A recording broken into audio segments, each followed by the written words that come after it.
البدع والأهواء، أهل البدع العقائدية وأهل البدع السياسية. نقول بيننا وبينكم السلف، بيننا وبينكم الكتب، كان فيقول البدع بيننا وبينكم. قال الإمام النووي رحمه الله تعالى وقال تعالى waliman khafa maqama rabbih jannatan, dan orang yang takut kepada kebesaran Rabb-nya dia akan mendapatkan 2 surga. Ini penafsiran yang umum. Adapun sebagian ulama yang lain sebagaimana dinukilkan oleh Imam Ibnu Katsir, ini adalah mimbabi apa itu? Idhofatul masdar bukan apa itu? Mimbabi hatful fa'il wa iqamatu al-maf'ul maqamal fa'il. Menghapus fa'ilnya kemudian mendudukkan maf'ul bih kepada apa? Posisi fa'il. Karena asalnya adalah apa? Waliman khafa maqamahu baina yaday rabbih jannatan. Barang siapa takut bagaimana dia nanti berdiri di hadapan Rabb-nya, maka dia akan masuk surga. Hadiahnya dihapus kemudian apa? Lafadz lafadz keagungan Rabb-nya itu diajukan ke depan. Jadi bukan makam Allah yang dia takuti, tapi makam dia nanti di hadapan Allah. Baik, bagaimana dia nanti berdiri di hadapan Allah? Apakah sebagai hamba yang dirahmati atau hamba yang dilaknat, sebagai hamba yang diridhoi dan dicintai, ataukah justru hamba yang dimurkai dan seterusnya. Adapun tafsir yang lain memang apa? Maqam rabbih, Allah Ta'ala itu memang ada di posisi yang sangat agung dan tinggi dan layak untuk ditakuti dan ditaati. Jadi tidak ada yang dihapus di situ. Memang asal dari kalimat Arab adalah apa itu? Tidak ada penghapusan. Dan 2 tafsir itu sama-sama kuat. Karena dua-duanya itu disebutkan di dalam ayat. Masalah apa itu? Memang Allah Ta'ala itu adalah di posisi yang sangat tinggi, sangat agung, dan juga apa, kita nanti memang akan betul-betul berdiri di hadapan Allah Ta'ala.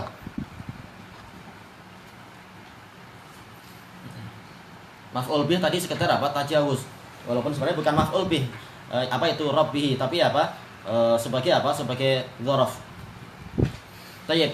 Disebutkan oleh Imam Ibnu Katsir rahimahullahu ta'ala, inti dari ayat ini adalah tentang keutamaan orang yang takut kepada Allah Ta'ala. Takut bahwasanya dia nanti akan menghadap Allah, dan di hadapan Allah nanti dia akan ditanya tentang masalah-masalah yang pernah dia lewati, tentang amalan-amalan yang dia lakukan, dan tentang nikmat-nikmat yang pernah dia dapatkan. Itu semua ada pertanggungjawabannya. Dia takut akan apa? Hari itu. Maka orang yang takut ini dia akan mendapatkan surga. Bagaimana orang yang takut, sekedar takut dia mendapatkan surga? Kemudian beliau menukilkan riwayat-riwayat.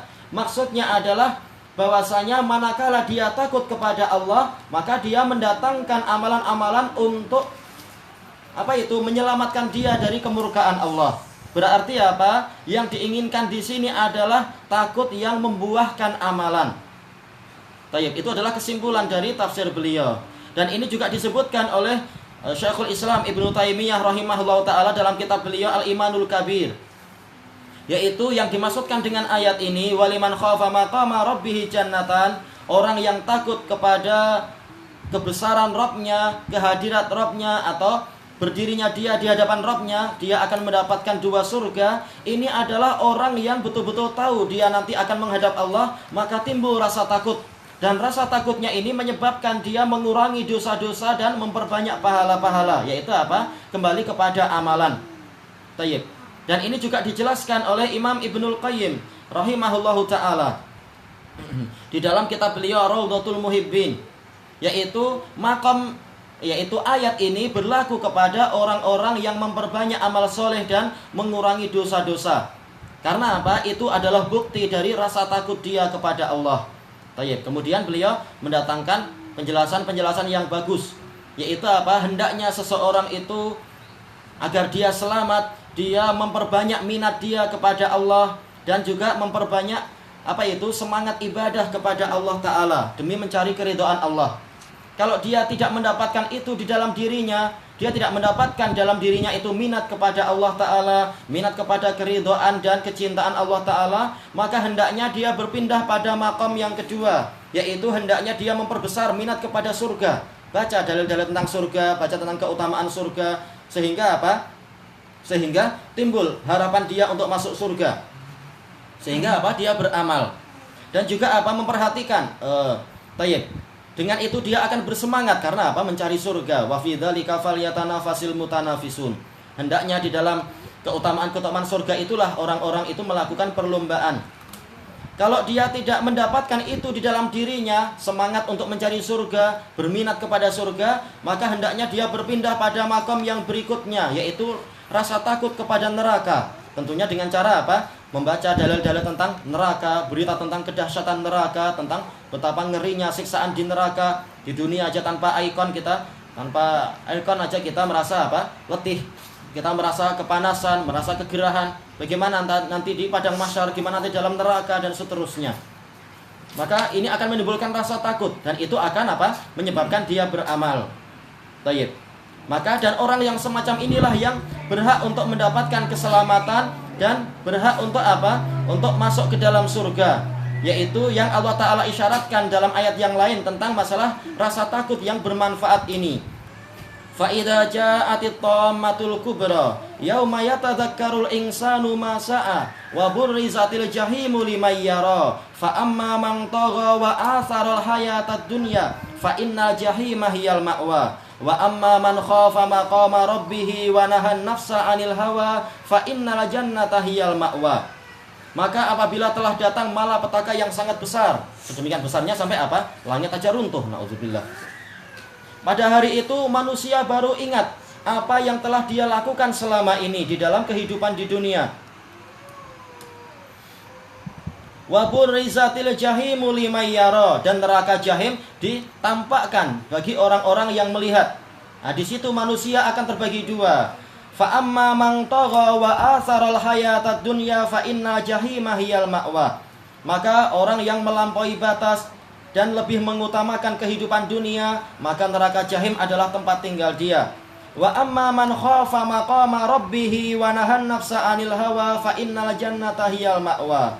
Adapun orang yang takut kepada kebesaran Rabb-nya dan dia menahan dirinya dari mengikuti keinginan hawa nafsunya, keinginan jiwanya, maka surga itulah tempat tinggal dia. Ini adalah makom ketiga. Kalau dia tidak mampu menduduki makom pertama atau kedua, maka hendaknya makom ketiga. Untuk apa? Menyemangati dia, mengurangi dosa-dosa dan menambah pahala. Kalau ternyata di dalam jiwanya tidak ada pula makom ini, makom untuk Allah tidak ada, makom untuk surga juga tidak ada, makom untuk neraka pun tidak ada, maka ketahuilah bahwasanya jiwa dia memang tercetak untuk neraka. Na'udzubillah. Ini peringatan besar dari Ibnul Qayyim tentang masalah ini. Kenapa? Kalau itu semua nggak ada, berarti memang dia nggak ada takut pada Allah sama sekali. Dan nggak ada takut kepada apa? Neraka. Maka ini adalah apa? Memang jiwanya itu terlalu keras. Nah, jiwa yang keras dia akan dileburkan. Kalau tidak dengan dalil-dalil, maka dia akan dileburkan dengan apa? Dengan api neraka itu sendiri. Nah, setelah itu baru dia akan mengatakan, Rabbana absorna farji'na. Wahai Rabb kami, sekarang kami telah lihat, kembalikan kami. Sudah sia-sia, terlambat. Baik. Dan disebutkan oleh Imam Ibnu Katsir rahimahullahu ta'ala, dan rangkaian ayat ini, waliman khafa maqama rabbih jannatan, ini ada dalil bahwasanya jin juga kalau dia takut kepada Allah, dia masuk ke dalam surga. Berbeda dengan pendapat sebagian ulama yang mengatakan jin yang taat pada Allah dia tidak masuk surga, cuma apa? Selamat dari neraka. Ini keliru. Kenapa? Karena Allah telah berfirman, waliman khafa maqama rabbih jannatan fabi ayyi ala'i rabbikuma tukadziban. Orang yang takut kepada kebesaran Rabb-nya, maka dia akan mendapatkan dua surga. Maka kenikmatan Rabb kalian berdua yang mana yang kalian dustakan? Yang diajak bicara adalah apa? Jin dan manusia. Berarti apa? Jin juga akan mendapatkan kenikmatan itu. Kalau dia takut pada Allah dan kemudian beramal soleh dan mengurangi dosa-dosa, maka dia akan mendapatkan dua surga. Tayyib. Dan ini kembali kepada hadis yang diriwayatkan oleh Bukhari dan Muslim dari Abi Musa al-Asy'ari radhiyallahu anhu, yang mana Rasulullah sallallahu alaihi wasallam bersabda, jannatani min zahabin aniyatuhuma wa ma fihima. Ada dua surga yang terbuat dari emas, baik bejana-bejananya, perkakas-perkakasnya ataupun apa saja yang ada di dalamnya, semuanya terbuat dari emas. Wa jannatani min fiddah aniyatuhuma wa ma fihima. Dan ada dua surga yang lain yang semuanya itu terbuat dari perak, seluruh perkakasnya, demikian pula yang lain-lainnya itu terbuat dari perak. Kemudian wa ma baina wa ma bainahum wa baina an yangduru ila rabbihim illa ridaul kibriya'i fi